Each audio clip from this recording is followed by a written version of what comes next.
All right, ladies and gentlemen, man. I know. You don't know who I am, and I don't know who you guys are. And this is pretty much going to be a bad introduction to start this wrestling YouTube page. But this topic has been on my mind all morning. I'm literally in the midst of discussing or going back and forth with a bunch of Twitter folks all day over the course of this football Sunday. I'm getting sold on my parlays, just in case you're wondering, about this topic of Bobby Lashley. Now, Bobby Lashley had some pretty controversial. He had a pretty controversial statement that he dropped at the post-show conference of AEW Full Gear. I'm going to play y'all the clip right now. Hi, Kate from Fightful. You guys seem very motivated to find gold here, and I just wanted to ask what it was like to come into a company and see so many black champions and what it meant to challenge right off the bat, essentially, a former black world champion. See, I don't like that. I don't like that black champion. It's just a champion. See, we've normalized this already, and that's what I want to do with it. Winning a title as a black champion, and there's other black champions here. We can kind of erase that word now. We could just say champion.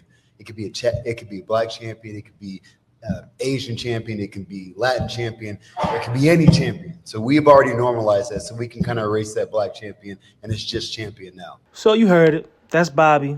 And that, listen, I thought the question was valid and his opinion is valid because that's his opinion and he's entitled to his opinion. Now, my issue with the entire thing is multiple ways to look at it. It's really a layered question, a layered topic here, man. But it's crazy. It's crazy that you got somebody like Bobby Lashley, who I don't know, what he is, what's his race, his ethnicity. I don't know where he's from, who his parents are. But if you look at it, he looks black. MVP looks black. Shelton Benjamin looks black. Bobby Lashley, they all look black. Somebody walked down the street and you saw Bobby Lashley, you say, oh, hey, that's a black guy. He's a black guy. So it's Columbus is saying, hey, we want to erase the term black champion. We just want somebody to be champion. To me, it comes off as distasteful. And why does it come off as distasteful?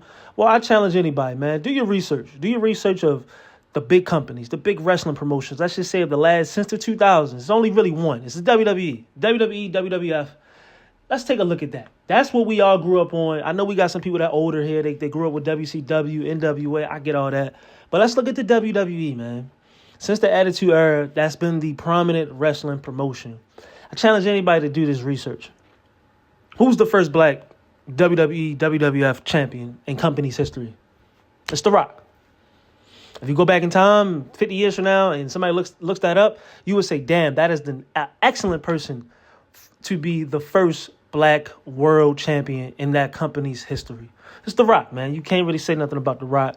He's the final boss. We're going to leave The Rock alone.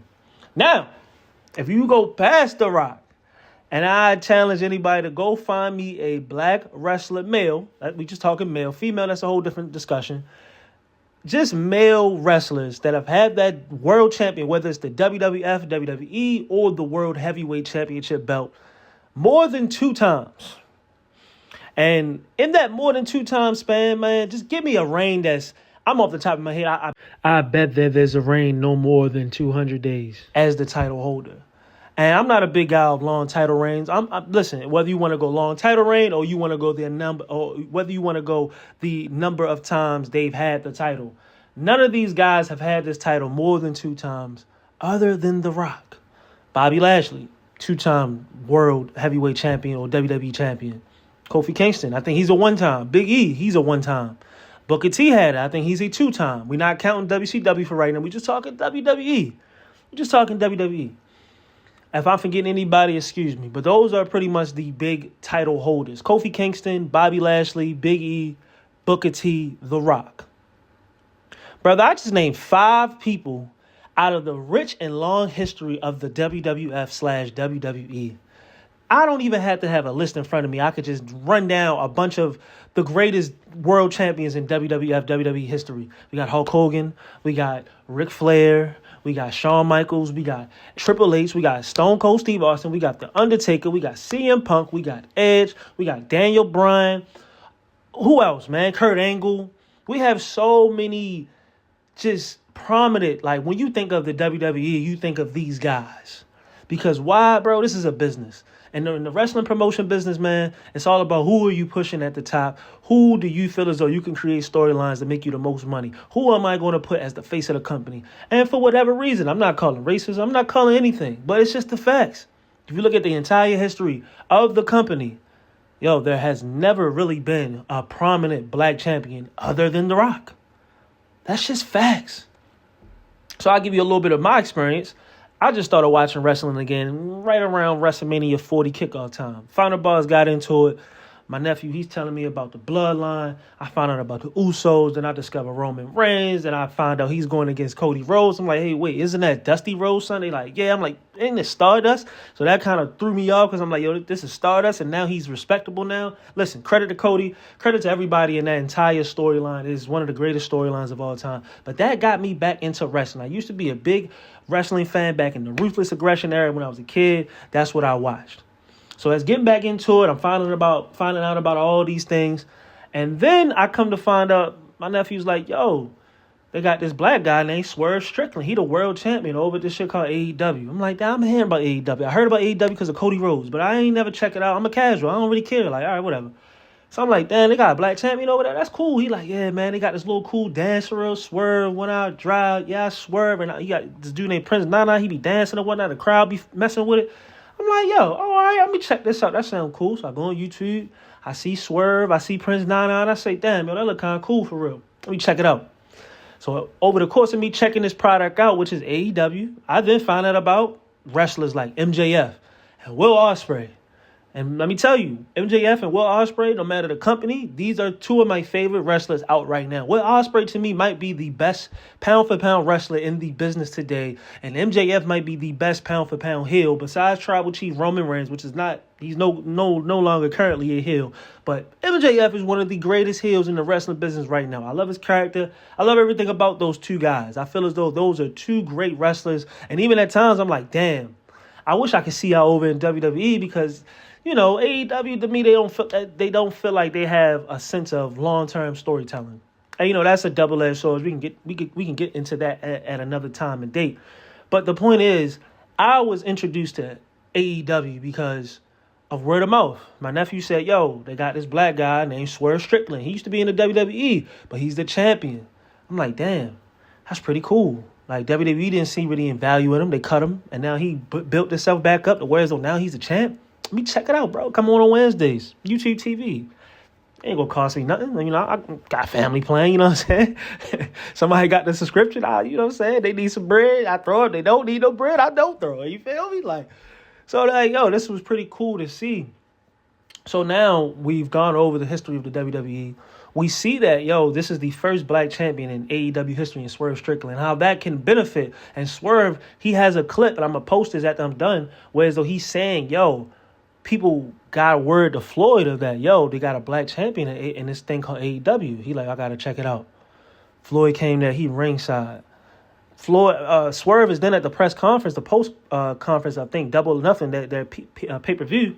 And he's like, yo, the security guards, they like, yo, kids are interested. So many people are interested because, you know, you really don't even think about it. Like, and let me give y'all a little bit of a history lesson for just black fans, bro. We not here like, oh, we want black champions. We demand black champions. But when you just kind of even, like, it didn't dawn on me until about a few months ago that, like, yo, wow, all my life, I've always celebrated, and my favorite wrestlers were always white, and there was nothing wrong with it. Like, yo, my favorite wrestler to this day, it's a toss-up, really, but it's like Stone Cold or Triple H. Like, to this day, bro, Stone Cold and Triple H. And it didn't bother me as a black kid growing up watching this white guy. I wasn't like, oh, man, I wish they was black. Nah, like, their characters were so captivating, and their acting was on point. The storylines they had, and what they just did in that ring, and what they did for pop culture in a whole, for white culture, black culture, it was transcendent. So it didn't matter. But as an adult, as I realized, I'm like, yo, I'm thinking about this on the business side. Now, as a kid, I was more interested in the entrances, the wrestling moves, things of that nature. As an adult, I look at the wrestling business as a fantasy booker, or I'm looking at it from the business side. And I'm like, wow, WWE/F has been really the top dog for the last 24 years. Let's just say since the 2000s. You really want to say like 97, 98, but let's just say 2000. So for the last 24 years in a boom period of the Attitude Era and the Ruthless Aggression Era, and it's been some ups and downs from there. But even before then, which is the Golden Era, back then with Taker, or back then with Hogan and them guys, like, yo, none of these guys were black. They never had a black champion. And the only one they had was really The Rock. And I'm like, yo, and listen, it's a toss-up, bro. Back then it was Stone Cold Triple H. As a kid, I hated The Rock because he dipped on the WWF, and I was sick. I was a kid. I didn't really understand business. I didn't understand that, movie scripts or movie gigs are paying way more than the WWF. It didn't matter. Money didn't even matter to me. I'm like, man, what do you mean? He already has enough money. He doesn't need to go make more money. Rock is selfish. I'm just a kid, man. The Rock was everything to me as a kid. The Rock was the truth to me as the kid, man. But now you see The Rock, and The Rock is the final boss. So he's damn near like the GOAT to me. If you really want to sum it up, it's a tie between Triple H, Stone Cold, and The Rock. Somebody wants to say Undertaker. So many people you can name, but just for me personally, those three. And you realize that, The Rock is one of the most profitable, if not the most profitable, and probably the most popular WWE superstar of all time. Guess what? He just so happens to be black.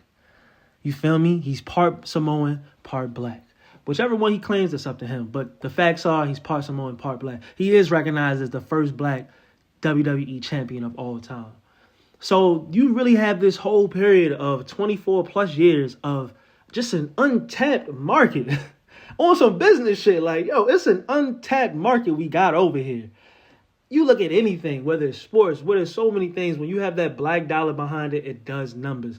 The black dollar is worth a lot. It is. As the WWE, I'm not saying pander. Please don't pander. I don't want that shit. But any promotion, I feel like what Tony Khan has done, it was genuine. I feel like maybe I don't know enough about it, so that's to be determined. But for what I can see right now in the research I've done, it didn't feel like Swerve Strickland as your AEW World Champion was a DEI hire. This didn't feel like, inclusive, or this was pandering. This didn't feel like one of those moves by Tony Khan. This felt like, Swerve Strickland can really do this. And we have some great storylines for Swerve Strickland. I think the storyline with him and Will Ospreay. Listen, I got introduced to Will Ospreay because of Swerve Strickland. I know it's going to be some nerds. Oh, you should have known about him back when he was on the Indies going crazy. But bro, I'm not watching wrestling, bro. I started watching wrestling when I was like 12 years old, bro. It just happens. I got into sports, bro. But coming back into it, I didn't know who Will Ospreay is. Swerve Strickland is beefing with Will Ospreay. And now since I'm an adult, I really see the difference. You can have in-ring work, but you got to have that mic. And be real with you, I don't know. That's a discussion for another day. We can have that discussion later on in another one of my videos. And make sure y'all like, subscribe, and share. You know what I'm saying? But mic work is damn near, if not more important than in-ring work. Me personally, I'm more of an in-ring worker. I like in-ring performances. But if you can't cut a promo, it is very hard to get interested and invested into your character. It's just very hard. You know what I'm saying? But if you have great mic work, the sky's the limit. The sky's the limit. And I saw Swerve, and I saw him get better. And then I saw a guy, Will Ospreay, and I'm like, damn, this motherfucker's pretty good. This motherfucker, yeah, bruv, I don't like what you said to me, bruv. I should hit you with this. I'm like, yo, these dudes, and Swerve, bro, it was great mic work from the both of them. I think they both had, great performances. And it kind of is cool to find out that these guys are actually real life friends. It's amazing. And pretty much, man, to wrap it up, the point where I'm getting in at is Bobby Lashley. I don't know if you're hearing this or not. The term you use, erasure of the word black champion. I think it's just wrong, man. And, it's not like, hey, you're a terrible guy. Screw you forever. No, we're not here to do that. That's not my goal here. I'm here to, I react to, certain takes. I react to wrestling matches. I react to sports. I react to certain statements, just period. And I give my opinion to it. And my opinion to that, as a black man, respectfully, this is not a hey, shit on Bobby Lashley type of thing, man. Like, it's just, let's educate Bobby Lashley on why this is important. Like, this is very important, man. I don't think, like, it's crazy, and I've been meaning to do this, man. I'm glad I'm getting this first YouTube video out. I've been meaning to talk about 3 weeks ago, man, on AEW Dynamite. They had Swerve Strickland versus Shelton Benjamin, and that's the main event. That right there, one is, whoa, okay, that's different. I'm just thinking about through my memory bank, and I've missed a lot of wrestling. I've missed from like 2006 all the way to 2024. I've missed a lot, but I did my research, and I'm like, yo, when has there been a main event of 2 black wrestlers? And there's not a lot. It's not a lot, yo. It's just, and out of all the companies, not even just AEW, but like, yo, it's not a lot.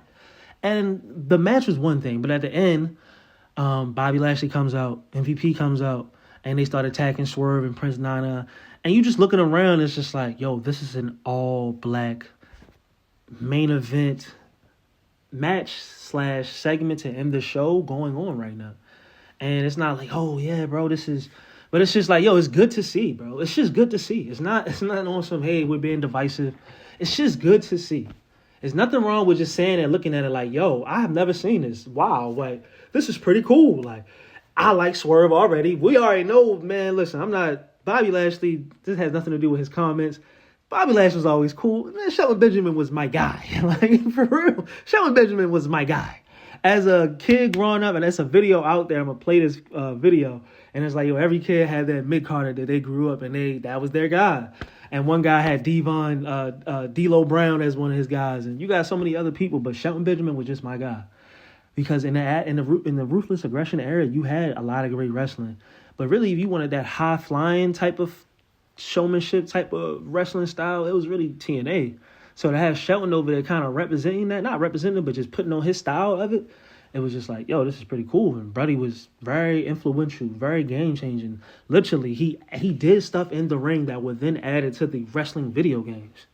Like, that was insane, bro. It was so insane that they was like, oh, we don't have this in the game. We have to put this in the game now. Him running on the ladder in the Money in the Bank match is iconic, bro. And that's just a quarter. That's just a drop of what he did, just in his whole wrestling career, bro. Shelton Benjamin is one of the greatest in-ring workers of all time. And I feel like, yo, I really hope that Tony Khan doesn't slip on this. I'm on record of saying I don't particularly like Tony Khan's and AEW's booking for right now, but I don't like the shit on it. Because I do remember TNA from back in the day, and it's just always nice to have an alternate, bro. It is, bro. It's just always nice to have an alternate. Yeah, one's going to be better than the other. But, yo, listen, this alternate is going to be better in some ways that the primary or the more favorable one is not doing. And guess what? That favorable one, let's just be real, that's WWE. All right, they have take shit from AEW. You can't tell me they haven't. AEW takes stuff from WWE. Both are taking stuff from each other because it's competition. And the competition of a certain business like wrestling is only going to make the company greater, bro. It's only going to make the business greater. I think it's pretty cool. So to wrap up, I really think what Bobby should kind of understand and really just hear people out on is, yo, don't be ashamed might be the wrong word. Just don't shy away from the term black champion, whether you like it or not. And I don't think people are going to say it on a derogatory way. You are recognized as a black champion, bro. If you was to go ahead and rack up 10 championships, yo, you would be damn near considered one of, if not the top 2, top 3 greatest black wrestlers of all time, bro. What is wrong with that? Like, there's nothing wrong with that at all, man. Like, especially in a history where it hasn't been done a lot. That's the whole point here. It just hasn't been done a lot. That's why we're recognizing it.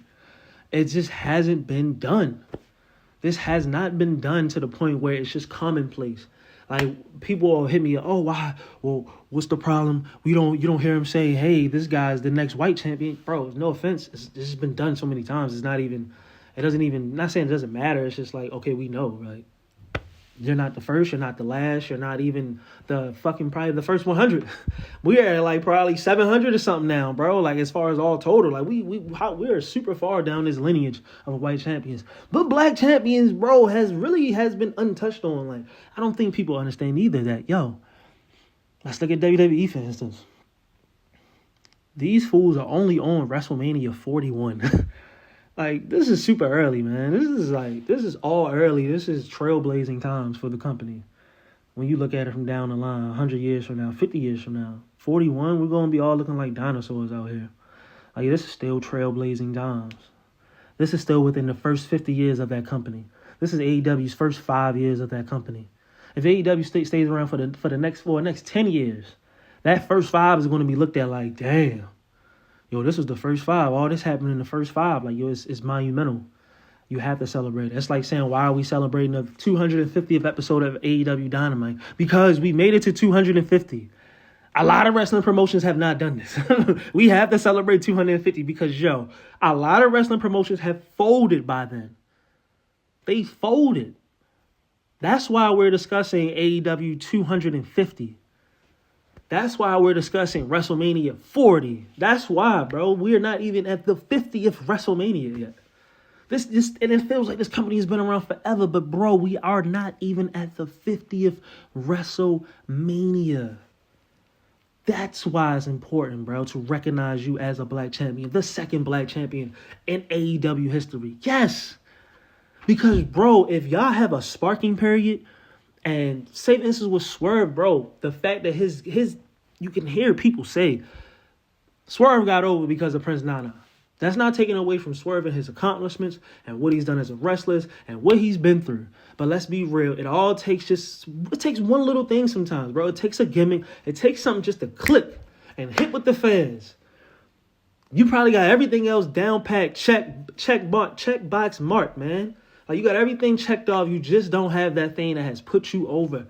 That's probably what Swerve, bro. Until Nana came about and he started waving his hands back and forth. Like, bro, that's something that, oh, man, I like that. Yeah, all right, now Swerve, you on the mic. Now you killing it. Oh, man, Swerve and Nana, they're a crazy tandem. Damn, man, Swerve and Nana, now you're champions. Yo, it's no other person, bro. And that's why it's so important. Swerve Strickland being the first AEW world champion is historic and well-deserved, bro. It is up there with the likes of The Rock being the first champion of WWF history. It's up there with the likes of The Rock being the world's first WWF champion. It's monumental. It's historic. I couldn't think of a better person to be the world's first black AEW world heavyweight champion. Like, that's amazing, bro. That is truly, truly amazing. And I don't think it needs to be scoffed over. So there's really the main point of which Bobby says. He says, man, I want to erase that. We can't erase it, man. We can't erase it. If you don't want to be if you don't want to be synonymous with it, if you don't want to be, I wouldn't say tangled or want to be mentioned with this certain group, that's fine. You can acknowledge, you can call yourself whatever you want to. But the point is, man, it's like, that's not erase that. This is historic. I don't understand. And what makes it even a little bit more hypocritical is his man's MVP is on the actual song, the Hurt Syndicate song for AEW, and he's saying we ain't doing no more shucking and jiving. Shucking and jiving is only fucking synonymous with one group of people, and that's black folk. And shucking and jiving, for the ones that don't know, means that you are acting a certain way in order to please another demographic. In this situation, it would have been back in the day, the white demographic. You are doing things you normally wouldn't do in order to please the white demographic. You are shucking and jiving. You are playing the 50. You are two-faced. You're not being real. That's the whole idea of it. So if you are acknowledging that, and that's your song. He's rapping on the song. This is going to be played every single time Bobby Lashley or Shelton Benjamin or MVP comes out. Yo, you are acknowledging that, yo, at some point in time, you were getting fucked around. You were getting fucked around. We're black, and the reason why you're getting fucked around, I know we're not blind to the fact that MVP was just acknowledging it, just kind of implying that, yo, Triple H was not giving us that motherfucking push because we were black. What the fuck are we talking about? No, my nigga. And I get it. If it's on a long-term business standpoint, I get it. You want to go ahead and clean that up. You want to clean that up with Triple H because, listen, it's hard to come back from those statements. Not allegations, come back from those statements that were said towards Triple H. That is another story for another day. That's another video for another day. If you want to go ahead and refrain from that, because we all understand, yo, at the end of the day, this is business. Who's to say at some point in time, you never know. The forbidden door might get open. Right now, it doesn't look like it, but 5 years from now, who knows? 10 years from now, who knows? 10 years from now, when Raw on Netflix is done, who knows? Who knows? things like that get remembered. Everything comes into play when it's all said and done. So I hope everybody enjoyed the video. Make sure you like, subscribe. Damn. I hope everybody enjoyed the video. Make sure you like, subscribe, share, comment, and let me know what you think. You know, keep it clean. You got your opinion, I got my opinion. Let me know what you think about what Bobby Lashley said and about what I said. And do you agree or do you disagree? Like my man Marcellus Wiley likes to say, man, y'all go ahead and beat it up in the comments. I'm out. Like all of us, Bryan Danielson, Darby Allin, we all elevate this product together. There's not just one person.